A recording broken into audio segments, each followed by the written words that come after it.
Hello everyone, it's Kate Blake here from Kate Blake Coaching, and this is the second series of my opportunities in change. And today I'm here with Mike Turner. Um, and we've known each other since the beginning of lockdown, and Yeah, I think it's made lockdown so much more pleasant, isn't it, Mike? Mike, we've literally, I think you actually found the fact that I'd done a really bad website and helped me out with that, and you've been helping me ever since. So if you could just, yeah, if you just tell me a little bit about, tell us all what you do, what a little bit about what you do. okay, so primarily now, I run a thing called the 6 o'clock Club, which I think you can just about see behind me here. Yes. The 6 o'clock Club is, it started life as a business network 7 years ago, and it's become a lot more than that. It's now much more of a sort of a small business ecosystem. It's about education and support. Rather than just about getting together networking. It started life as after work drinks in London. But yeah, become a great deal more than that.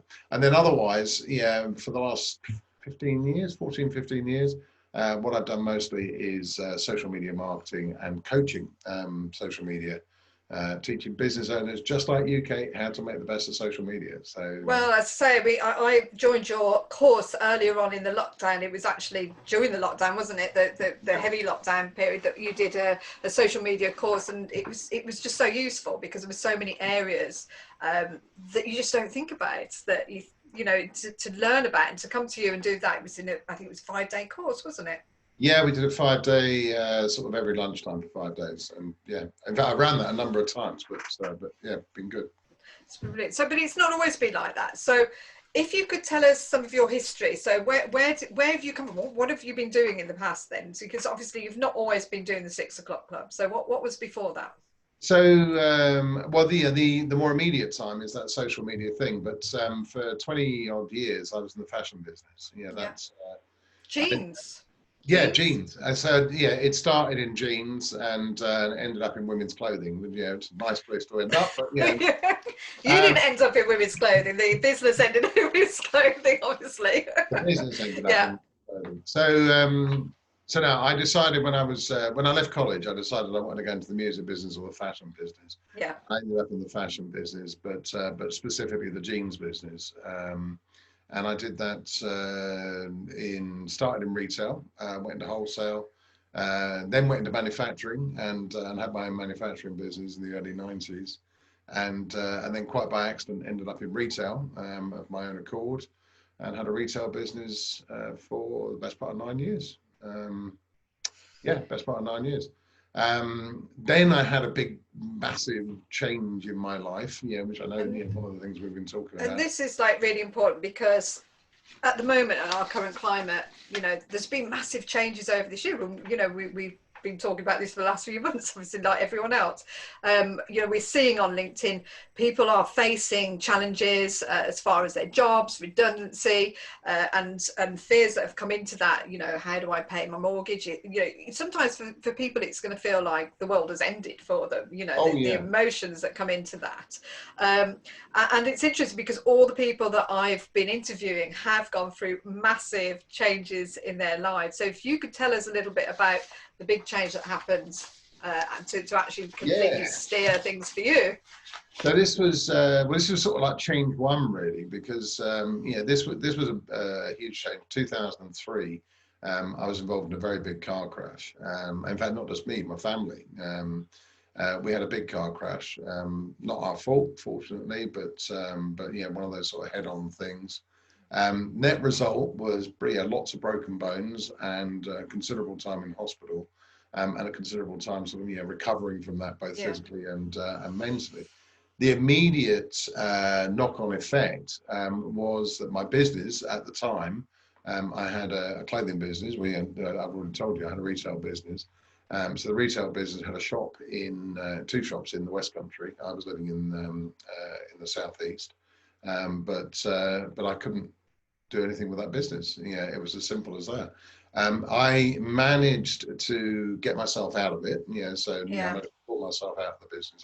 I certainly couldn't run it. I was immobile. yeah. One working arm, out of the legs, Yeah. and an How long arm. did it take you to sort of get better from that and or A less? long time, actually, yeah, because the physical effect was probably the best part of about 18 months. I had to go in and out of hospital for various operations, so I didn't walk, unaided for a good 18 months or more. And the emotional side, stuck around a lot longer.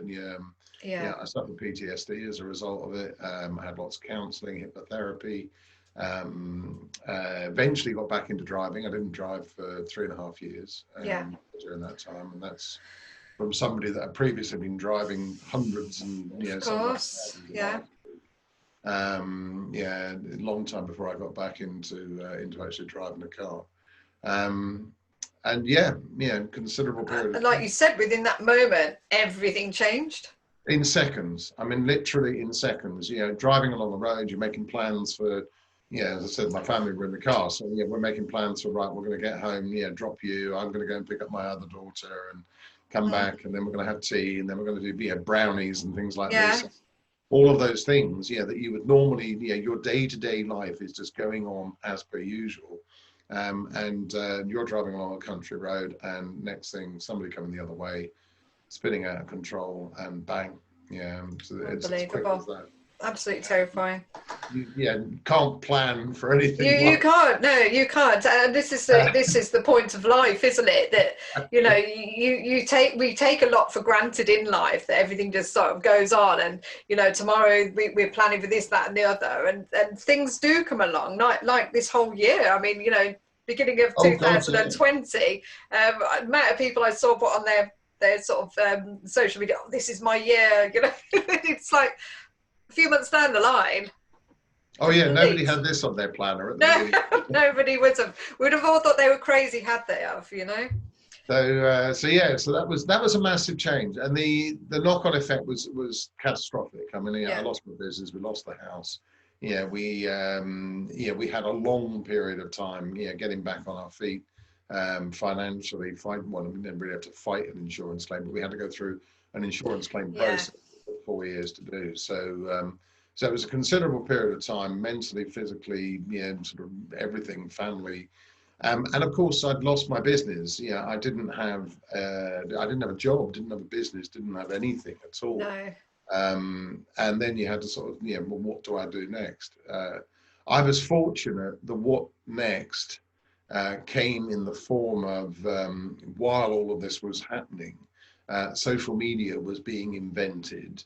And it was being invented at a time that I was, literally bedbound, and sitting in bed with a computer, not even a laptop. But I had sort of like one of those great big monitors. Oh yeah, yeah. This huge monitor. Made a horrible noise. Yeah, I had this huge monitor beside the bed, and a keyboard on dial-up as Yeah. well, pre-broadband. Oh, I remember. I was looking to see things online. I was doing research anyway for the sort of like for my state, where I was at, Yeah. and broken bones and recovery and everything else, and lots of other bits of research of one kind or another. And then you start surfing the internet. I came across a thing called Academy. So before I even found LinkedIn, Facebook, all the things that we all know, Yeah. there was a thing called Academy, which was like a forerunner of LinkedIn, and I joined that. I started doing stuff on that. It did all the things that LinkedIn does. You could post on it, blog on it. You could have conversations with people, and net result was I got good at that, and I started teaching other people how to do that. And then you just start adding more tools to the box, don't you? Yeah. LinkedIn, Facebook, Twitter, YouTube, etc., etc. So that was it. It's from nowhere. You get involved in doing something else. There was no conscious decision. It just sort of came along and happened, and then here we are now, 15 years later, worth of doing that thing. So after that all happened, you started building your business again. And then what happened next? Because there's another. Yeah. So yes, I got myself into a position. So 3 years ago, I had a company, running staff.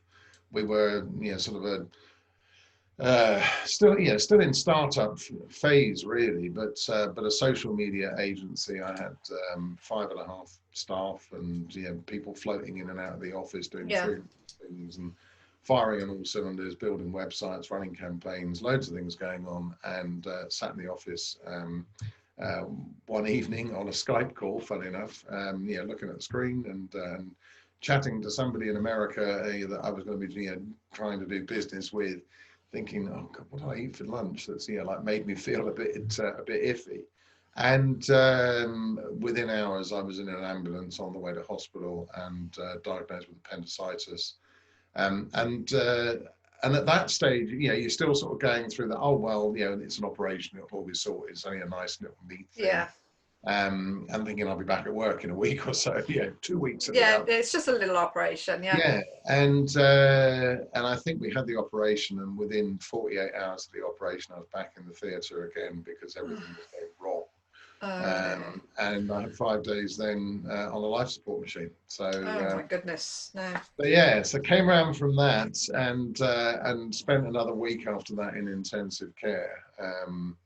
And while I was there, realised that the business as was would have to stop. There was no way I was going to be back at work the following Monday, and in fact, it was a considerable time. So you were able to come back in. Yeah, I was a month in hospital. Goodness me. We were at home.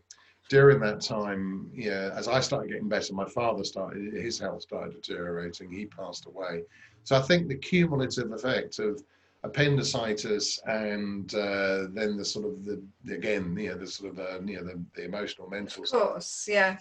Meant that I was really sort of out of action for the best part of a year. And it's interesting, because I think I mentioned earlier that we were chatting before that, my brother passing away last year, and my instinct straight away was to get back into everything really fast. And it's probably taken me, looking back now, it's taken me a good 12 months to actually be able to get over that sort of situation. I moved from a job, I lost my brother.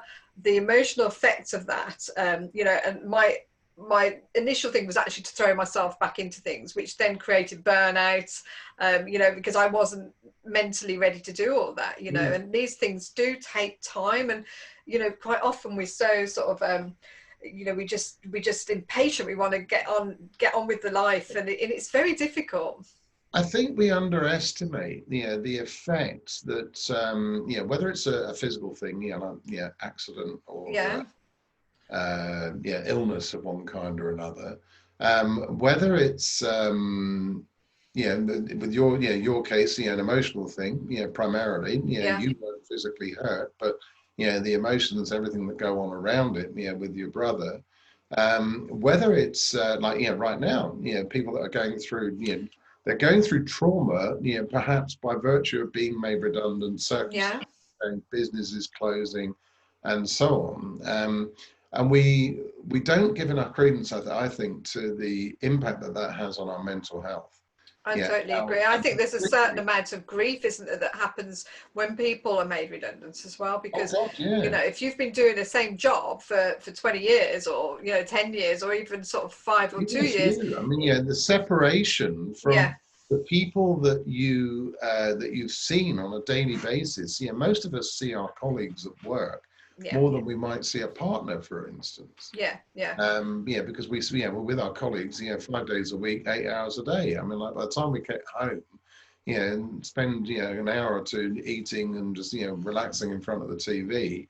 Literally. I mean, I haven't added up the sums, but I mean, I'm sure it's not a lot of difference. It's not, is it? And I think by the time we do go, we're often quite tired anyway. So we kind of, you're ready to get ready for bed to get up the next morning to go back and do your job. So that complete pull away from that, especially when it's out of people's control, can be incredibly stressful. So it can take time, with all these different things. I think it is a sense of grief that people do have when they lose their job and they lose control of what's going on around them. It is that lack of control. But clearly you've gone through that a number of times. So how did you get things back up again, and how did the whole COVID issue then affect your business again then? Because obviously, you kind of get back up and then it's been knocked down again, getting back up. I do feel a little bit, it's a Chumbawamba, isn't it? Yeah.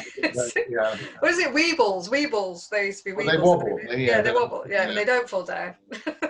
But so I spent well, I spent a year just like with the more recently certainly.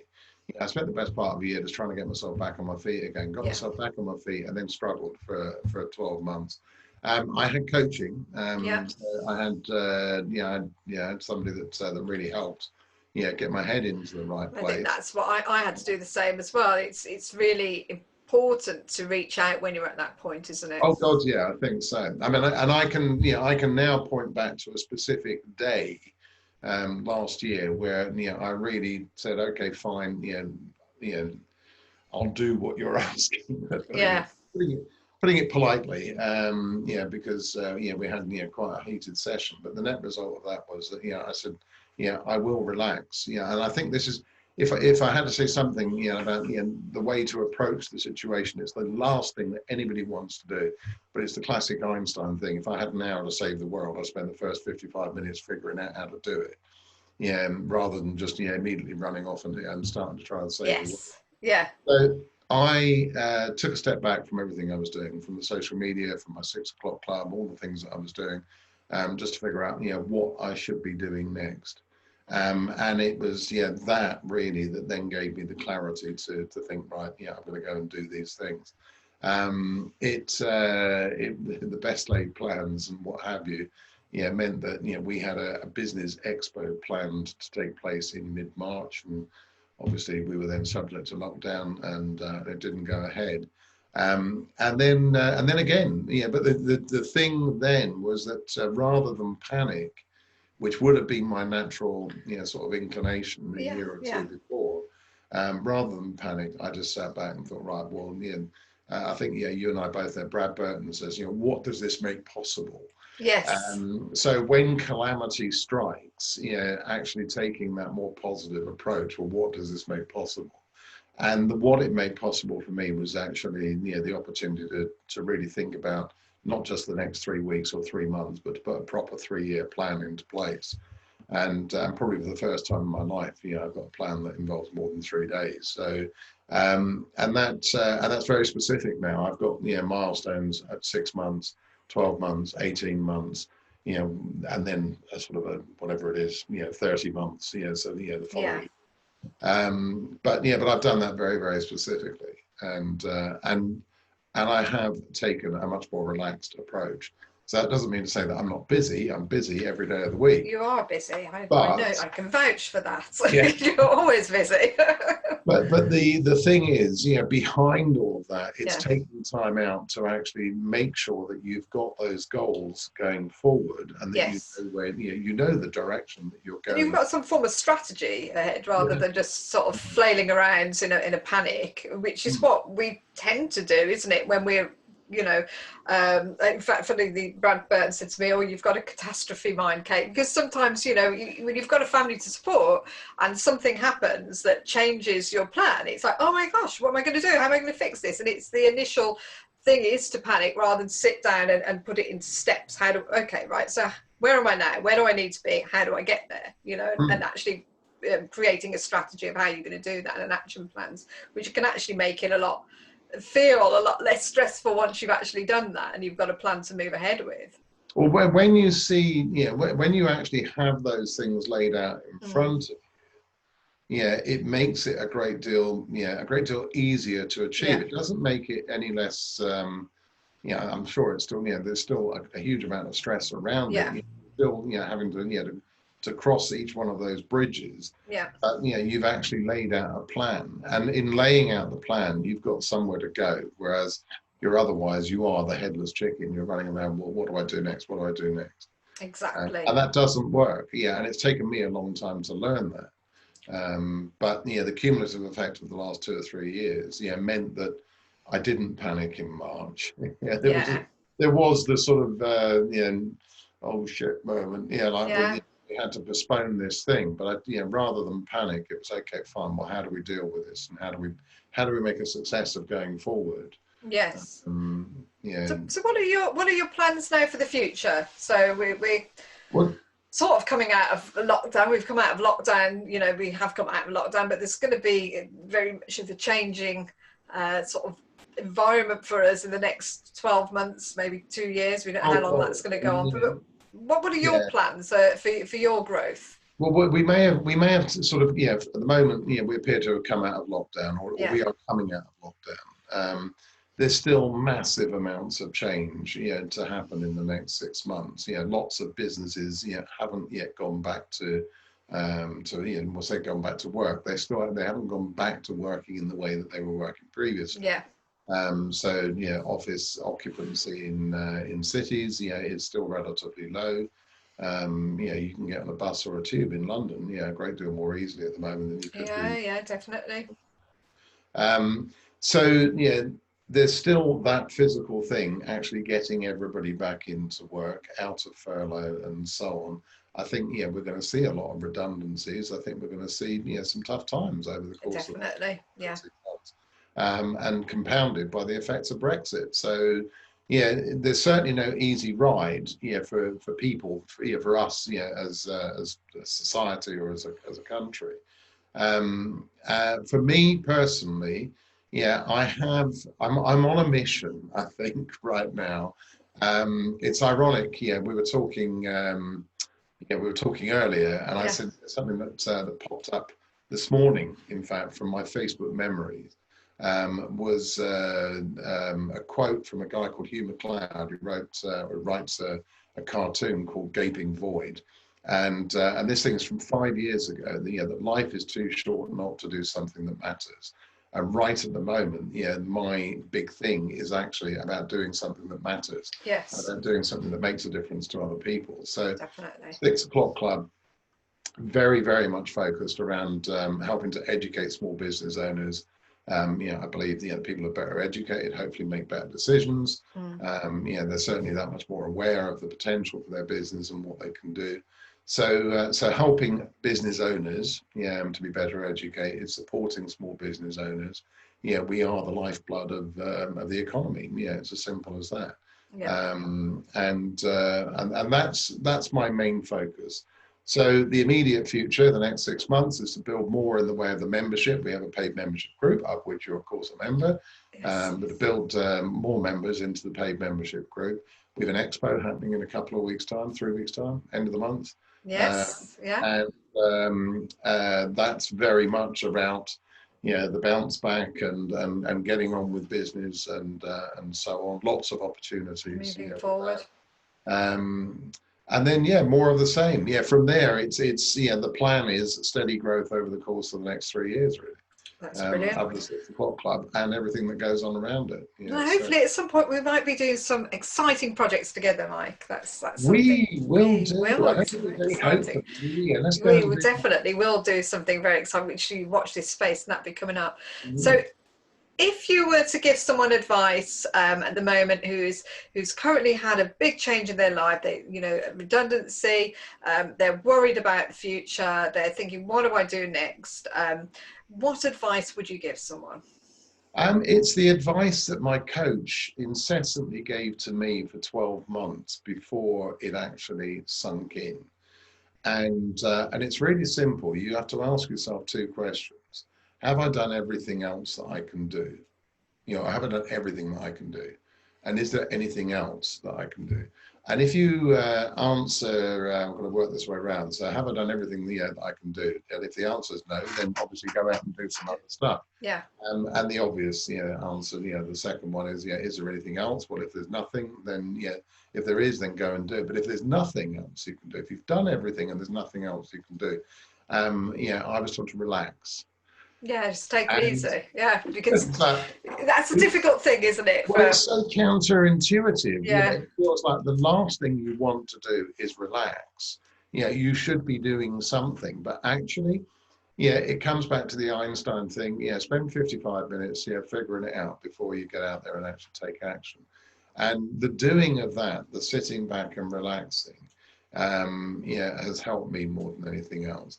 And I suppose the other thing is this thing that I said, the quote from this morning, which is, do something that matters. It's far better to have a purpose than for the purpose to be just making money, if you understand. Definitely, yeah. So I remember when I had my sort of crossroads moment a few years ago before I wrote my book, and that was the case. All I had in my head was I wanted to help people.